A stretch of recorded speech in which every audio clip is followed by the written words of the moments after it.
Naglunsad ang pamahalaan ng isang trade show para mas mapaganda ang packaging ng mga produktong Pinoy at makahabol sa kalidad ng mga produktong banyaga.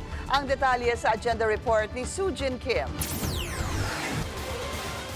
Sa patuloy na pag-unlad ng food and beverage industry, isinusulong ng Trade Department ang malawakang paggamit ng mga modernong makinarya para sa food processing and packaging upang mapabilis ang produksyon at mapababa ang waste and energy consumption.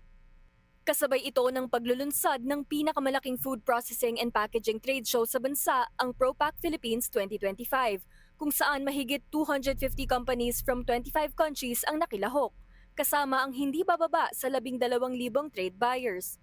Aminado ang DTI na nahuhuli ang Pilipinas sa aspeto ng product packaging kumpara sa ating counterparts. In truth, we are lagging behind. Sometimes if you put two products that's side by side, the packaging of one is better, but ours tastes better. But since the packaging is nicer on sometimes with our counterparts, yun ang nabibili rather than ours. Bukod sa pagpapaganda ng packaging, tinututukan din ng industriya ang sustainability sa production process, kasabay ng lumalakas na demand para rito. A lot of things happening now with regards to packaging, especially in plastics. Sustainability is no longer a trend in packaging. It is a necessity. Consumers are increasingly demanding eco-friendly choices, and businesses are facing growing pressures to reduce their environmental footprint. Kaugnay nito, tinutulak din ng DTI ang pagkakaroon ng repair at after-sales service ang mga makinang binibili ng pamahalaan para sa Shared Service Facilities o SSF. Ang basic requirement ko lang ngayon for us to be able to buy these machines as a shared service facility is they must have repair and yung after-sales service. Kasi sometimes the machines are running and then pag na-stuck, wala na siyang pyesa, wala na siyang parts, wala na rin siyang repair.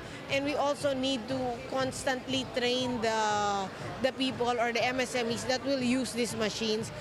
Ilan sa mga makinaryang binibigay ng gobyerno sa MSMEs ng libre sa ilalim ng SSF program ay ang pang-packaging, printing, bottling at cold storage. We are opening doors to a future of innovation, collaboration, sustainable growth, and of course, advancement in the industries, which is something that we very much need here in the Philippines. Let us continue to work together to push forward the boundaries of packaging excellence and create solutions that drive both industry growth and environmental sustainability. Isinusulong ang paggamit ng mga makabagong packaging solutions na gumagamit din ng mga recycled materials bilang input nito. Sa pamamagitan ng mga teknolohiyang ito, natutugunan ang lumalaking demand para sa sustainable packaging habang napapanatili ang kalidad ng mga produkto. Para sa agenda, Sujin Kim, Billionaire News Channel.